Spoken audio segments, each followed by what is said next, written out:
I stared at the pregnancy test in my hand, watching the second line appear like a cruel joke. 2 weeks before my wedding, 2 weeks before I was supposed to walk down the aisle to Miguel, the man who'd waited 3 years for me because we wanted to do things right, because we believed in something sacred. The bathroom tiles were cold under my knees, and somewhere outside, a dog barked at nothing. I hadn't touched him. I hadn't touched anyone. So how could this be real? My name is Diana, and until that moment, I thought I understood how the world worked. I was 24, a kindergarten teacher with a small apartment, and a mother who called every Sunday to remind me that good girls don't end up alone. Miguel was everything I'd prayed for. Patient, kind, the type of man who remembered your coffee order and never raised his voice. We'd planned everything down to the flowers, white lilies, because they reminded him of the first time we met at his sister's garden party. I remember standing in that bathroom, the fluorescent light buzzing overhead, thinking that God must have made a mistake, that if I closed my eyes and opened them again, the test would be negative. But it wasn't. And when I finally stood up, legs shaking, I realized something worse. I had no way to explain this. None at all. I took 3 more tests over the next 12 hours. Different brands, different times of day, as if the tests themselves were lying to me. Each one came back positive. Each one felt like another nail in a coffin I didn't know I was building. I sat on my couch that night, wrapped in a blanket even though it wasn't cold, and tried to think, really think. There had to be an explanation. A medical condition, maybe. Something rare but documented. I spent hours online, reading about phantom pregnancies and hormonal imbalances and anything that could explain a positive pregnancy test in a virgin. Because that's what I was. That's what we'd both chosen to be. Miguel and I had made that decision together, back when we first started getting serious. He'd been raised Catholic, and I'd been raised with enough fear of my mother's judgment that it amounted to the same thing.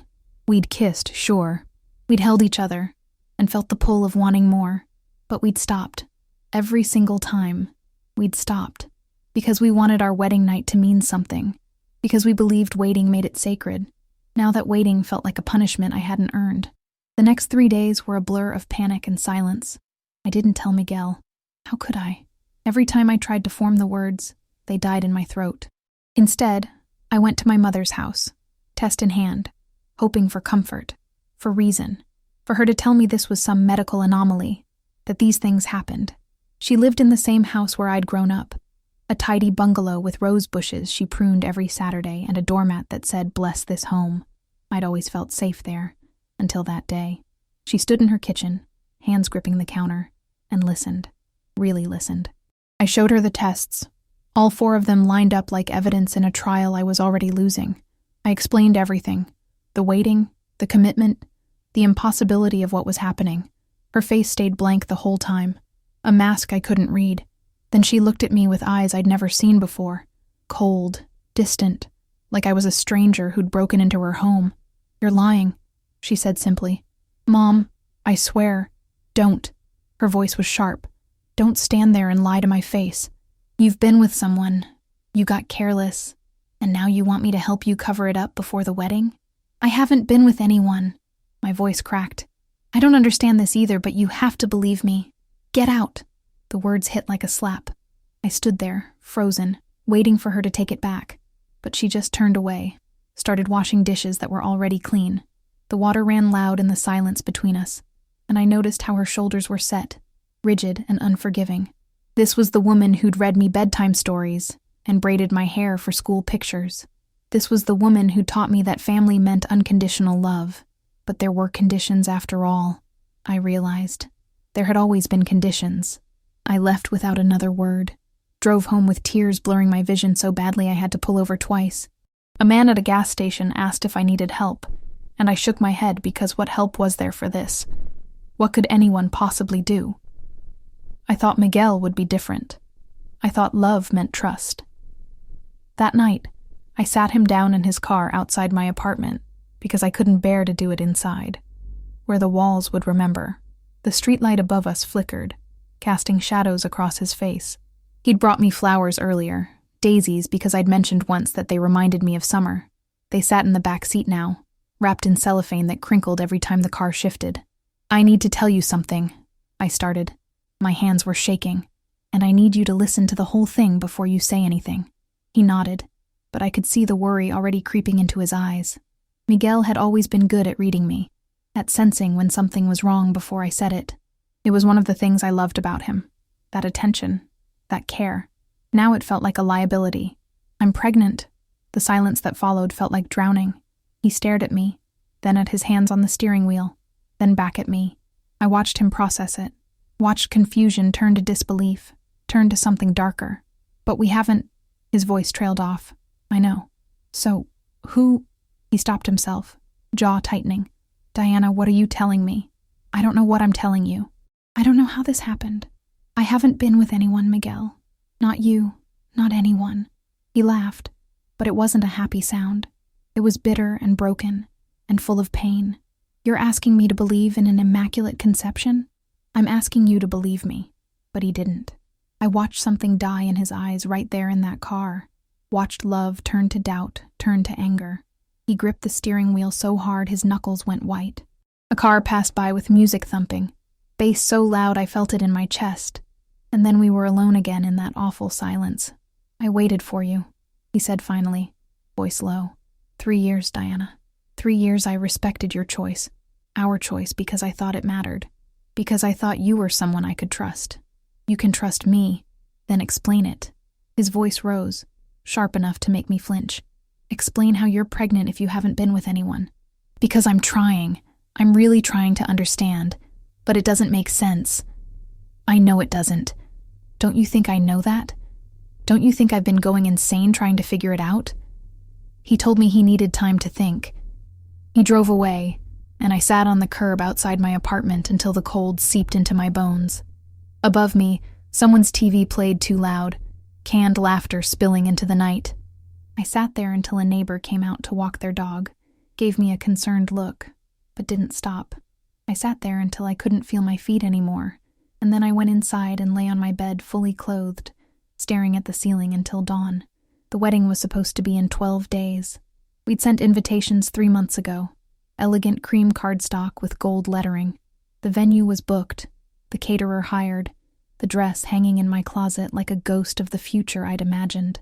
Miguel sent his cousin to pick up his things from my apartment 2 days later.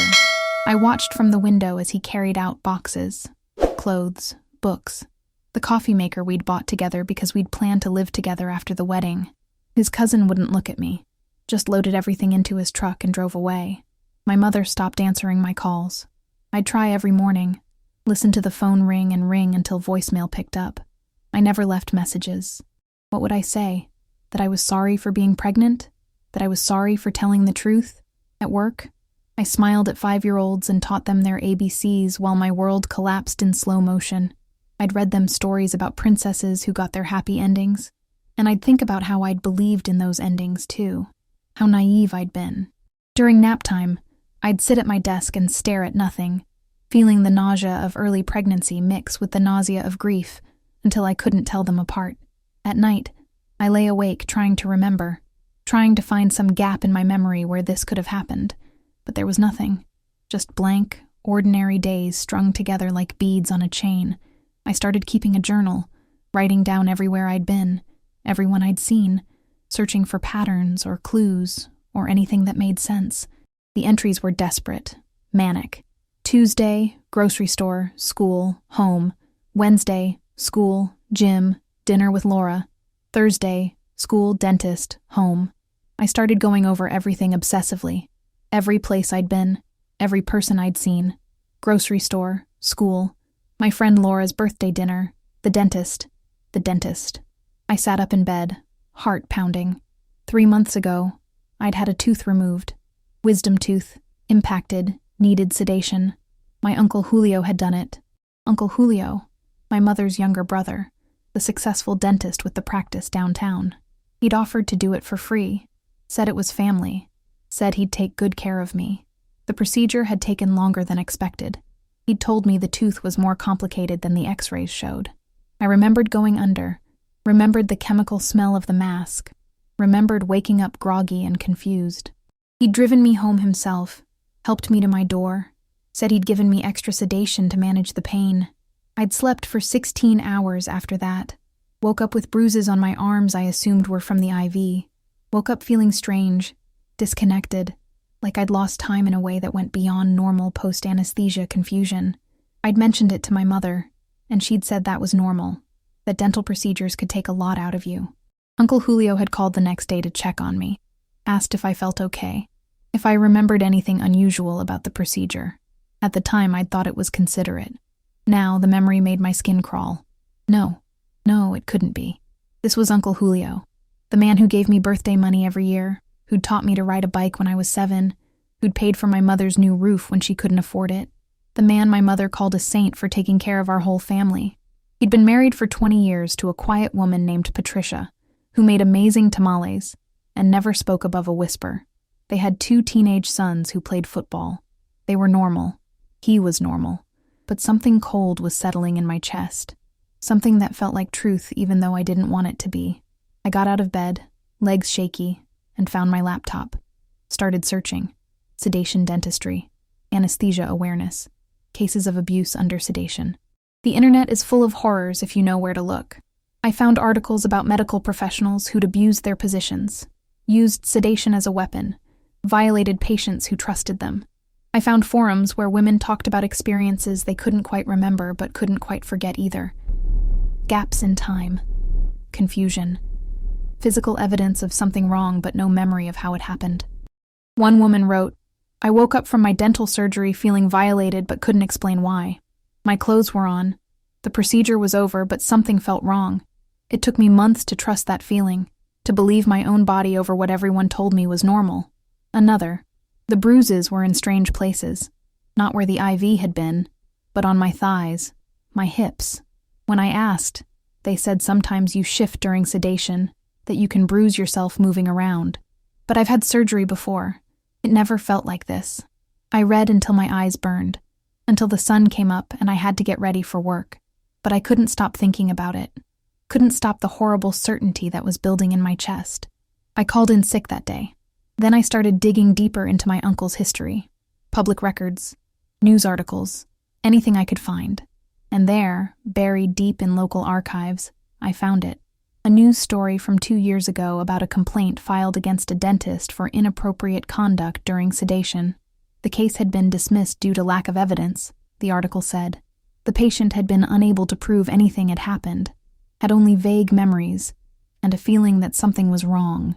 The dentist's lawyer had argued it was a misunderstanding, that the patient had been confused due to the anesthesia. The case was dropped. The dentist's name was there, small but clear, Dr. Julio Reyes, my uncle. My hands were shaking so hard I could barely hold my phone. I wanted to be wrong. God, how I wanted to be wrong. But pieces were clicking into place with horrible clarity. The way he'd insisted on driving me home alone, waving off my mother's offer to pick me up. The way he'd called the next day to ask how I was feeling, if I remembered anything unusual. Not out of care, but to make sure I didn't remember. The bruises that I'd explained away. The 16 hours of sleep that seemed excessive, even for someone recovering from surgery.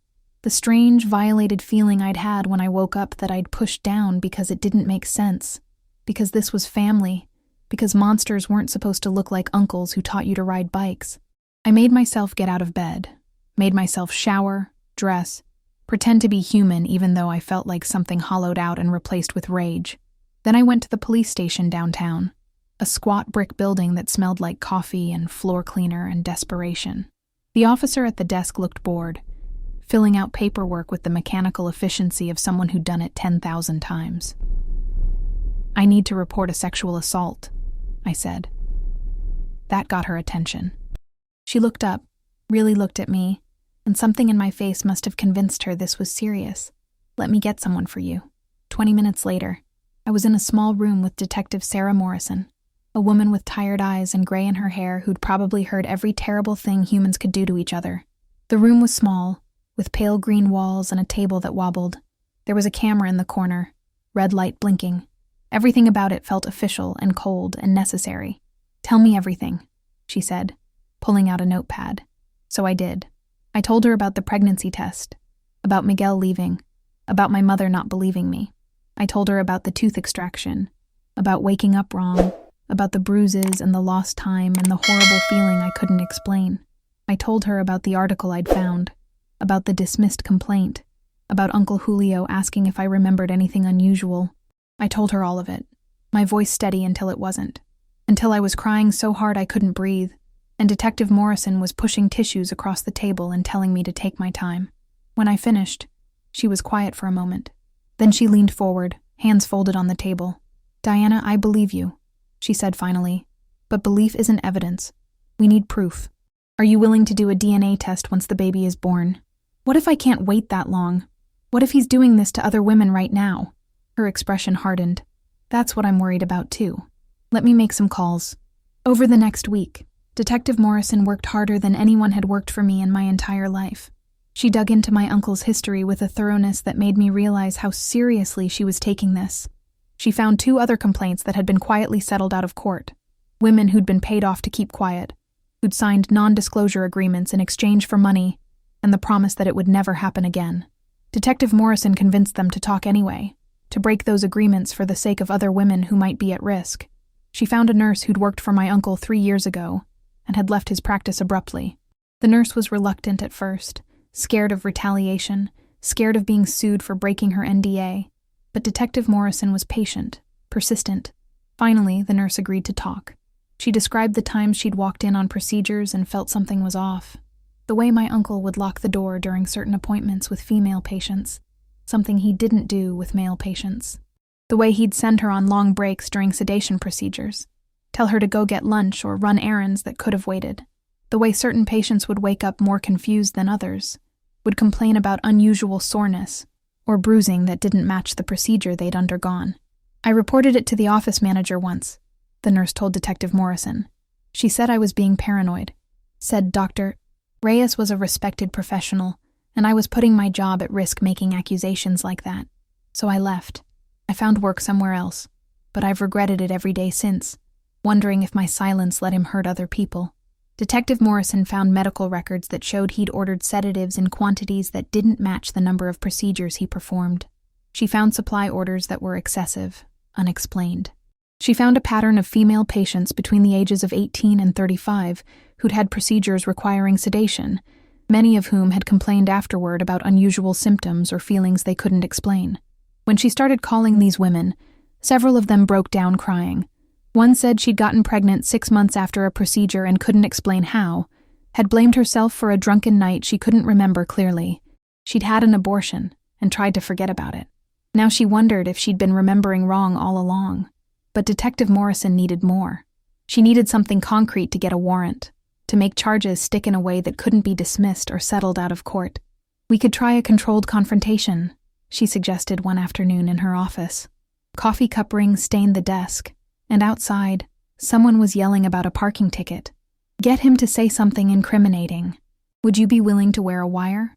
I thought about Miguel, about my mother, about the life I'd lost because of what this man had done. I thought about the other women, the ones who'd suffered in silence, who'd blamed themselves or been paid to keep quiet. I thought about the woman who'd had an abortion for a baby that wasn't created through any choice she'd made. "Yes," I said. They set it up carefully. I called my uncle, said I needed to talk to him about something important, something private. My hands were sweating so badly I could barely grip the phone. He agreed immediately, said he'd been worried about me, had heard from my mother that the wedding was off, said we could meet at his office after hours. That way we'd have privacy to talk. The day of the meeting, I threw up 3 times. Detective Morrison and her partner helped me with the wire, taping the tiny microphone to my chest while explaining how it worked, what I needed to do, what I should try to get him to say. They'd be in a van outside, listening to everything. If things went wrong, they'd come in immediately. "You don't have to do this," Detective Morrison said, looking me in the eye. "We can find another way." "No," I said. "This is the way. He needs to think he's safe, that I'm just a confused girl he can manipulate. That's the only way he'll say something real." His office was in a nice part of town, glass and chrome and certificates on the walls. I'd been there dozens of times over the years, first as a kid getting my teeth cleaned, later as an adult getting x-rays or fillings. The waiting room had magazines and a fish tank that bubbled quietly. Everything about it screamed professional, trustworthy, safe. It was all a lie. He greeted me with a hug I had to force myself not to flinch away from. He smelled like cologne and mint, familiar and nauseating. Diana, sweetheart, what's wrong? Your mother said you've been going through some things. I sat down across from his desk, the same desk where he'd shown me pictures of his new boat just a few months ago, where he'd joked about taking me and Miguel fishing after the wedding. Somewhere in the building, pipes groaned. The sound made me think of Bones. I'm pregnant, I said. His expression shifted to concern so perfectly practiced it made my skin crawl. Oh, honey. And Miguel? Miguel left me, because I told him I haven't been with anyone. Well, that's... He spread his hands in a gesture of sympathetic confusion. That's not possible, Diana. Maybe you had too much to drink one night, forgot... I don't drink. You know that. Then maybe you need to think harder about who the father might be. Sometimes in stressful situations, our memories can be unreliable. I've been thinking about the tooth extraction, about waking up confused with bruises I couldn't explain, about sleeping for 16 hours and feeling wrong when I woke up. The concern on his face froze, then melted into something else, something calculating. He leaned back in his chair, studied me with eyes that had gone flat and cold. That's a serious thing to imply. I'm not implying. I'm saying it directly. Did you do something to me while I was sedated? He stood up, moved to the window with his back to me. Outside, the parking lot was empty, except for our 2 cars and a van I knew held Detective Morrison. My heart was pounding so hard I was sure he could hear it. You're upset, he said finally. The stress of the broken engagement. Your mother not supporting you. It's making you confused, maybe even delusional. You need help, Diana. Professional help. I could recommend a good therapist. There were other women, weren't there? Other patients. He turned then, and the mask was gone completely. What I saw in his face wasn't shame or denial. It was calculation, the look of someone deciding whether I was a threat he could neutralize or a problem that needed more careful handling. You have no proof, he said quietly. No one will believe you. You're a jilted bride having a breakdown. That's all anyone will see. You think your mother will back you up? She called me last week, crying about how you've lost your mind. You think Miguel will believe you? He already thinks you cheated. You're alone in this, Diana. And even if you go to the police, what can you prove? That you had a procedure 3 months ago and now you're pregnant? That's not evidence. That's a delusional girl trying to blame someone else for her mistakes. I have Detective Morrison outside who's hearing every word you're saying right now. The color drained from his face. For a second, he just stood there, frozen. Then he lunged for his desk, probably going for his phone, but the door burst open. Detective Morrison and 2 uniformed officers filled the room. Dr. Julio Reyes, you're under arrest for sexual assault. You have the right to remain silent. Everything after that moved in fast motion and slow motion at the same time. His protests. This is a misunderstanding. I never touched her. She's lying. The handcuffs clicking around his wrists. My mother showing up at the police station an hour later, screaming that I was destroying the family. She called me terrible things, said I'd always been jealous of Uncle Julio's success, that I was making this up for attention. She said it in front of Detective Morrison, in front of other officers, in front of everyone, said I was dead to her. I watched her leave and felt something break that couldn't be repaired. Some betrayals are too deep to forgive. The medical exams came next. The evidence collection. DNA samples taken and sent to labs that would compare them to the fetus growing inside me. The prosecutor was a stern woman named Janet, who explained that these cases were hard to prove, that I needed to be prepared for a fight. Other women started coming forward, one by one, brave and terrified, and finally heard. Some had gone to therapy for years trying to understand the violated feeling they couldn't explain. Some had blamed themselves, thought they'd done something to invite it, carried shame that didn't belong to them. One woman had attempted suicide, convinced she was losing her mind because her memories didn't match reality. The trial took 7 months. By then, I was visibly pregnant, sitting in court every day while lawyers dissected my life, and my uncle's lawyers tried to make me out to be a liar, a seductress, someone who'd consented and regretted it later. They showed pictures of me and my uncle together at family events, me on his shoulders as a child, the 2 of us smiling at a barbecue, him giving me a graduation gift. They used my own happy memories as weapons against me. Does this look like the relationship of an abuser and victim? His lawyer asked the jury, gesturing to a photo of teenage me hugging my uncle at Christmas. The baby kicked during testimony, like she was fighting back too, like she was reminding me why I was doing this. Miguel came to court on the day of the verdict. I hadn't seen him in months, hadn't heard from him except for one text 3 weeks after he'd left. "I'm sorry I didn't believe you. I'm sorry for everything." I hadn't responded. What was there to say? He'd made his choice when it mattered most. But there he was, sitting 3 rows behind me, and I felt his presence like sunlight. The jury foreman stood up, and the room held its breath. I thought about all the women in the gallery, the ones who'd come forward, the ones who'd stayed silent. I thought about the nurse who'd quit rather than speak up. I thought about my mother, who'd chosen her brother over her daughter. I thought about the baby inside me, innocent and blameless, waiting to be born into a world that should have protected her mother, but didn't. "On all counts," the foreman said, "we find the defendant guilty." My uncle's face crumpled. He'd been so confident throughout the trial, so sure his lawyers would save him. His wife sobbed in the gallery, his sons sitting stone-faced beside her. My mother made a sound like something dying. I just felt empty, hollowed out, and light at the same time. It was over. The truth had won, but the winning felt like losing everything. The judge sentenced him to 20 years. 20 years for violating his position, his patient's trust, his own family.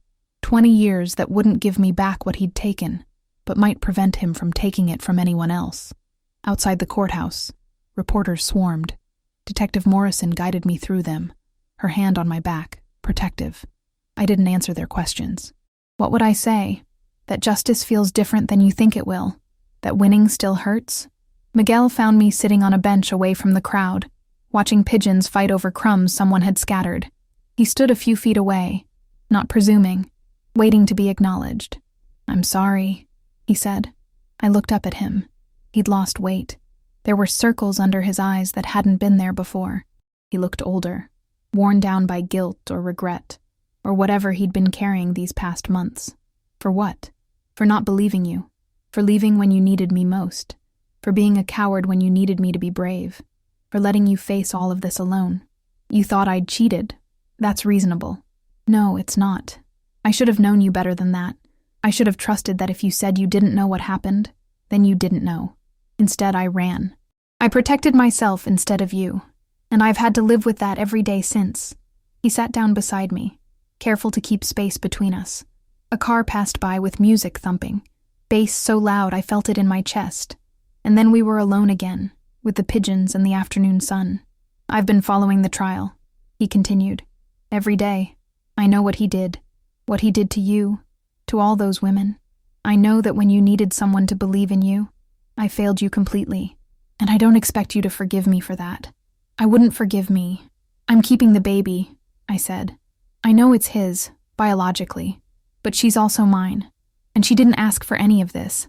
She deserves a chance at a life that isn't defined by how she was conceived." "She," Miguel repeated softly. "Her name's going to be Hope, because I need to believe that's still possible, that something good can come from something terrible, that I can love her completely even knowing where she came from." He was quiet for a long time. A car alarm went off somewhere, then stopped. The pigeons scattered and regrouped, life going on like it always does, indifferent to our tragedies. "I don't expect you to forgive me," he finally said, "but I want you to know I'm here, if you'll let me be. Not because I think I deserve another chance, but because you shouldn't have to do this alone. Because that baby, Hope, she deserves to be surrounded by people who love her. And because I still love you, even though I have no right to, after what I did." I wanted to say yes immediately, wanted to fall into his arms and pretend the last months hadn't happened, that he hadn't abandoned me when I needed him most. But I'd learned something about trust in those long months, that it had to be earned back piece by piece, not granted all at once just because someone apologized prettily. "I need time," I said. "I need to see if you mean it. If you're really here, or if you're just feeling guilty because the truth came out and proved you wrong. I'll wait," he said. "However long it takes." And he did. Through the rest of my pregnancy, he was there in the quiet ways that matter more than grand gestures. Grocery runs without being asked, leaving bags on my doorstep with a note. "Thought you might need these." Texts checking if I needed anything. Never pushy, never demanding responses. He showed up to prenatal appointments and sat in the waiting room even though I hadn't invited him in, just in case I changed my mind and wanted him there. He never pushed, never demanded, just showed me through actions what his words had failed to prove before. Slowly, carefully, I let him back in. Not all at once, but in increments. A coffee together, a walk in the park, a conversation about baby names where we both cried and admitted how scared we were. He went to therapy, he told me, was working through his own issues around trust and fear and the ways he'd failed. He didn't make excuses. He owned what he'd done and was trying to be better. Hope was born on a Tuesday morning in spring, screaming her arrival with tiny fists and a full head of dark hair. The labor was long, brutal, the kind that makes you understand why they call it labor. Miguel was in the waiting room. I'd told him he could be there, but I wasn't ready for him in the delivery room yet. When it was over, when Hope was finally in my arms, impossibly small and impossibly perfect, the nurse asked if I wanted to invite anyone in. "Miguel," I said, "tell Miguel he can come in." He appeared in the doorway minutes later, and when he saw Hope, his face crumpled. Tears ran down his cheeks unchecked as he approached the bed slowly, reverently, like he was in a church. "She's beautiful," he whispered. "She's perfect. She's mine," I said fiercely, holding her closer. "I know, but Diana, if you'll let me, I'd like to be part of this, part of both of your lives. Not as the man who abandoned you, but as someone who learned better, someone who wants to do better, someone who wants to be worthy of you both." I looked down at Hope, sleeping in my arms, impossibly small and impossibly strong at the same time. Then I looked at Miguel, really looked at him, and saw someone different than the man who'd driven away from me in that car. Grief had changed him. Regret had humbled him. He'd had to face what his doubt had done, had to sit with the knowledge that he'd failed someone he loved when they needed him most. And instead of running from that shame, he'd chosen to grow from it. "Okay," I said, "but we start over. From the beginning. No pretending the last year didn't happen. No shortcuts. We build trust back the right way. From the beginning," he agreed. "Whatever it takes." My mother never apologized, never reached out. She moved to another state 6 months after the trial, cut contact completely, unable to face what her brother had done, or her own role in not believing me. I heard through relatives that she'd told people I'd made everything up, that the trial was rigged, that Uncle Julio was innocent, and I'd destroyed him out of spite. It hurt, but some hurts you have to let go of to move forward. She made her choice, and I made mine. I chose hope. I chose truth. I chose the hard work of healing instead of the easier path of denial.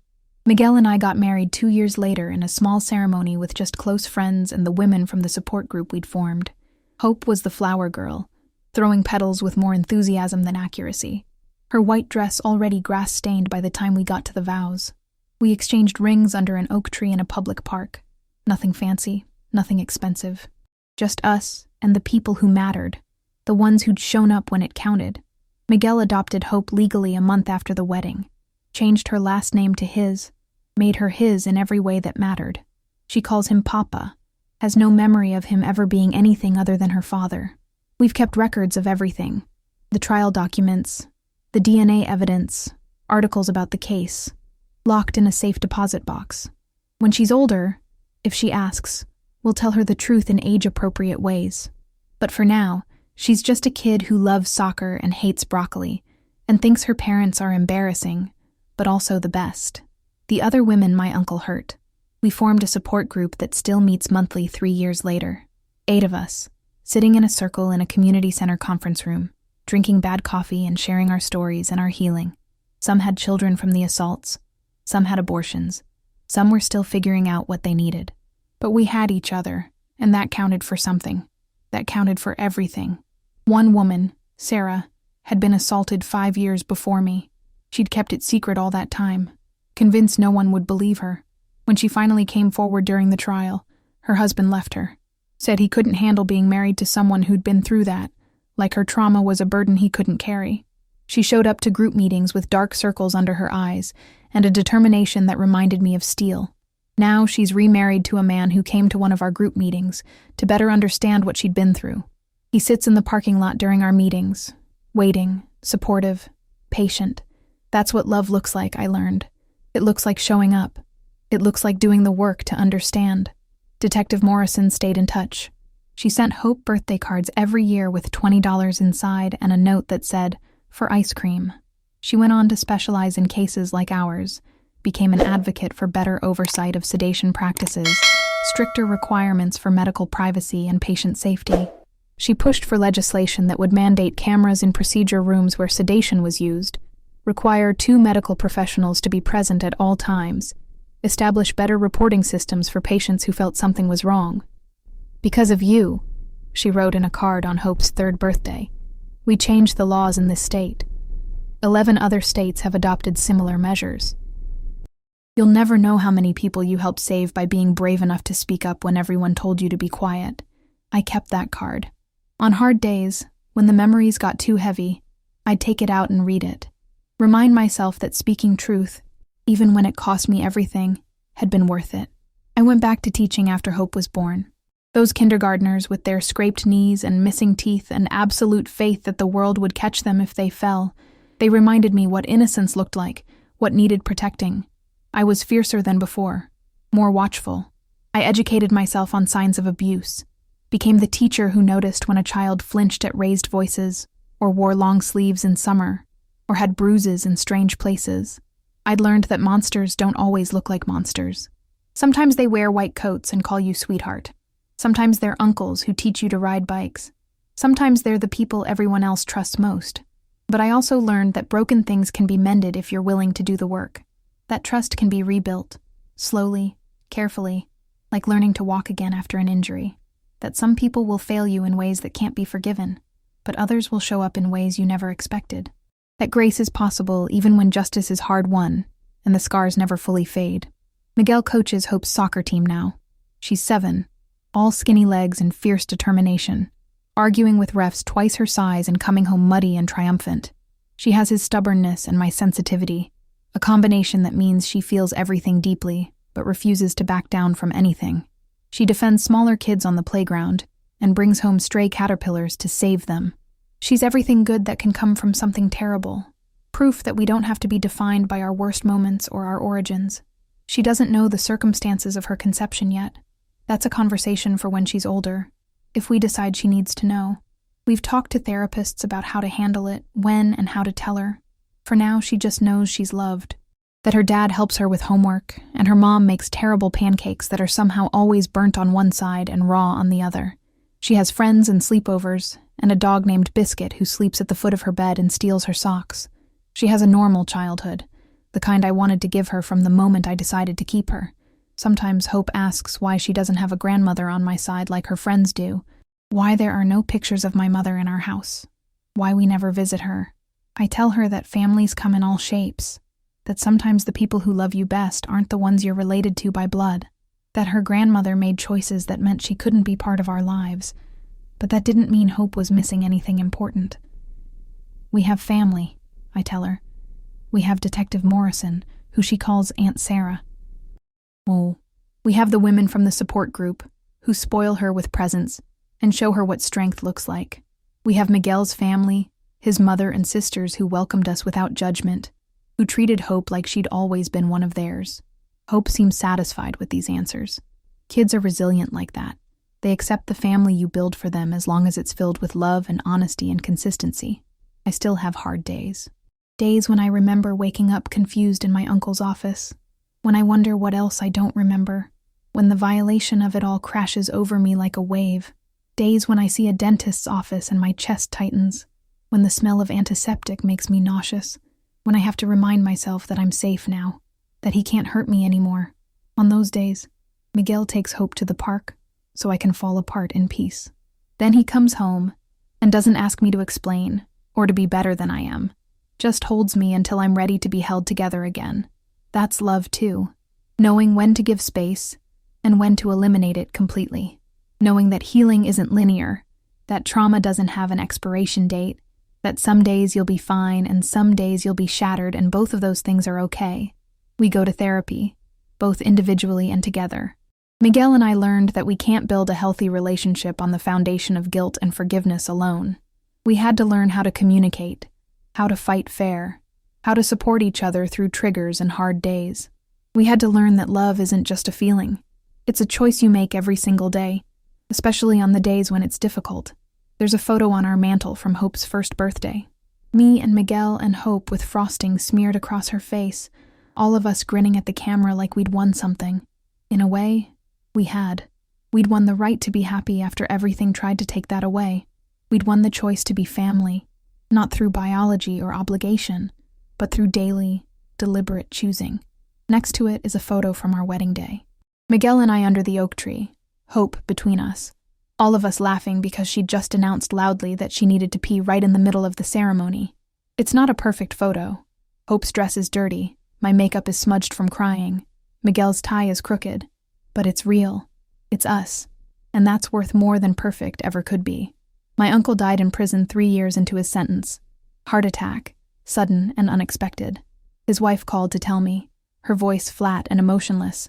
She didn't apologize for what he'd done. Didn't acknowledge the pain he'd caused. Just said Julio died, like she was reporting the weather, then hung up. I felt nothing when I heard. Not anger, not satisfaction, not even relief. Just a distant acknowledgement that a chapter had closed. The real work wasn't about him anyway. It was about building something new from the ruins he'd left behind. I didn't go to the funeral.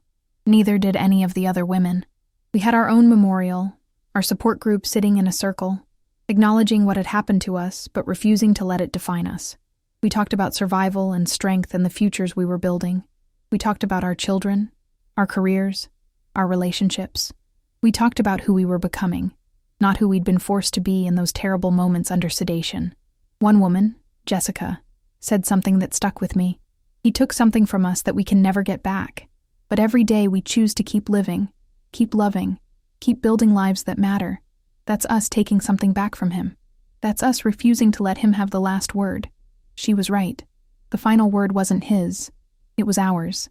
Every birthday Hope celebrates, every soccer game she wins, every time she laughs or learns something new or shows kindness to someone who needs it. That's our victory. That's proof that good can come from darkness if you're willing to fight for it. Last month, Hope came home from school upset. A boy in her class had been bullying a smaller kid, and when Hope stood up for him, the boy had laughed and said her mom was probably just like her, annoying and ugly. Hope had punched him. Not hard, just a quick jab to the arm, but enough to get her sent to the principal's office. Miguel and I sat down with her that evening to talk about it. We explained that violence wasn't the answer, that there were better ways to handle conflict, but we also told her we were proud of her for standing up for someone who couldn't defend themselves, that protecting people who are vulnerable is important work, that speaking truth to power matters, even when it's hard, especially when it's hard. But Mom, she said, looking up at me with eyes so earnest they broke my heart. What if talking doesn't work? What if they don't listen? Then you keep talking, I told her. You find other people who will listen. You gather evidence and build a case, and you don't stop until someone hears you. And sometimes, if you're really lucky, you find people like Detective Morrison, who will fight alongside you. She thought about this, then nodded, like when you told everyone about Uncle Julio. Miguel and I exchanged glances. We'd mentioned the trial in age-appropriate terms when she asked about the scrapbook of news clippings we kept, but we'd been vague about details. Yes, I said carefully, like that. You were brave, Hope said. My teacher says it's brave to tell the truth even when it's scary. It was scary, I admitted. It was the scariest thing I've ever done. But you know what was scarier? Staying silent, letting him hurt other people because I was too afraid to speak up. She hugged me then, fierce and tight, her small arms around my waist. I'm glad you were brave, because otherwise I wouldn't be here. And that, more than anything else, made it all worth it. The other day, I ran into one of my uncle's former patients at the grocery store. She'd been one of the women who testified at the trial, a young mother who'd been assaulted during a root canal. We'd kept in touch loosely, exchanging messages on birthdays and holidays. She was with her daughter, a girl around Hope's age, both of them laughing over something silly. Diana, she said, lighting up when she saw me. How are you? Good, I said, and meant it. Really good. This is Hope. Our daughters looked at each other with that instant recognition kids have, the way they can spot a potential friend in seconds.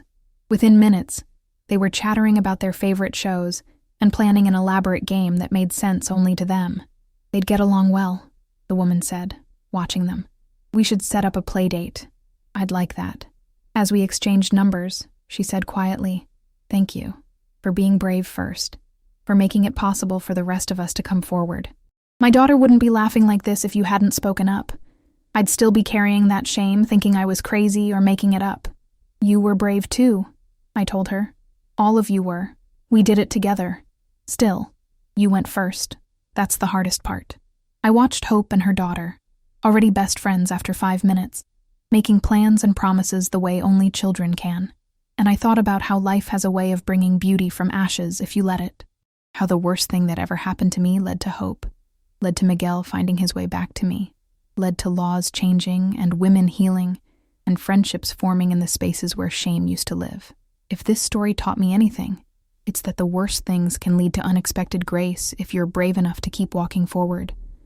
That sometimes the people you think will catch you will let you fall, but sometimes the people you didn't expect will pick you up instead. That children born from darkness can still be pure light, can still fill the world with laughter and love and hope. That healing isn't linear. It's messy and painful and takes longer than you want, but it's possible. That justice might come slowly, might cost you everything you thought you knew, but it's worth fighting for. That some family will fail you in ways that can't be repaired, but you can build new family from people who choose you every day. That's speaking truth, even when everyone tells you to be quiet, even when it costs you your mother and your wedding and your sense of safety. It matters. It saves lives. It changes laws. It gives other people permission to break their silence too. That love, real love, isn't about being perfect. It's about showing up. It's about doing the work even when it's hard. It's about forgiveness earned through actions, not just words. It's about choosing someone every day, especially on the days when choosing is difficult. And most of all, that your story isn't over just because someone else wrote a terrible chapter. You get to write the next one. You get to decide how it ends. You get to choose hope over despair, truth over silence, love over fear. I chose hope. I chose her every day for 7 years now, and I'll keep choosing her for the rest of my life. And she's choosing her own story too, writing it with muddy soccer cleats and fierce hugs, and standing up for kids who can't defend themselves. She's everything I hoped she'd be when I gave her that name. She's proof that redemption is real, and second chances exist, and love can survive even devastating betrayal. Your story isn't over either. Whatever chapter you're in right now, whatever darkness you're walking through, you get to decide what comes next. You get to choose who you become after the worst thing happens. You get to write your own ending. And if my words reach something in you today, if Hope's story reminded you that redemption is real and healing is possible and speaking truth matters, then maybe share this with someone who needs to hear it, someone who's walking through their own darkness and can't see the way out yet. Let them know they're not alone, that their voice matters, that justice might take time, but it's worth fighting for, that the people who are supposed to believe you might not, but somewhere, someone will. Someone like Detective Morrison exists for everyone if you keep looking. And if you want to hear more stories like this, stories about ordinary people surviving extraordinary pain and finding their way back to joy, stories about hidden kindness and unexpected grace and the complicated, beautiful work of being human, then stay with us. Subscribe to this channel, because every smile really does hide a story, and some of them need to be told. Some of them need to be heard. This is one of them. Hope's story. My story. Miguel's story of learning to do better. Detective Morrison's story of fighting for justice when everyone else wanted to look away. The story of 8 women who refused to stay silent. The story of a little girl who punches bullies and saves caterpillars and doesn't know yet how her life began, but knows exactly how it's going. With love, with protection, with people who chose her. Maybe, in some small way, it's your story too. Maybe you're the one who needs to hear that speaking up is worth it. Or maybe you're the Miguel who failed someone and is learning to do better. Or maybe you're the Detective Morrison waiting to happen, the person who will fight for someone when everyone else has given up. Whoever you are, wherever you are in your story, keep writing, keep choosing hope, keep believing that tomorrow can be different than today, that healing is possible, that you're stronger than the worst thing that ever happened to you, because you are. I promise you, you are. And if you ever doubt it, remember Hope. Remember that she exists, because I chose to keep fighting when giving up would have been easier. Remember that she laughs and plays in dreams, because I chose truth over silence, justice over peace, hope over despair. You can choose that too. Starting right now. Starting with this moment. Your story isn't over. It's just beginning.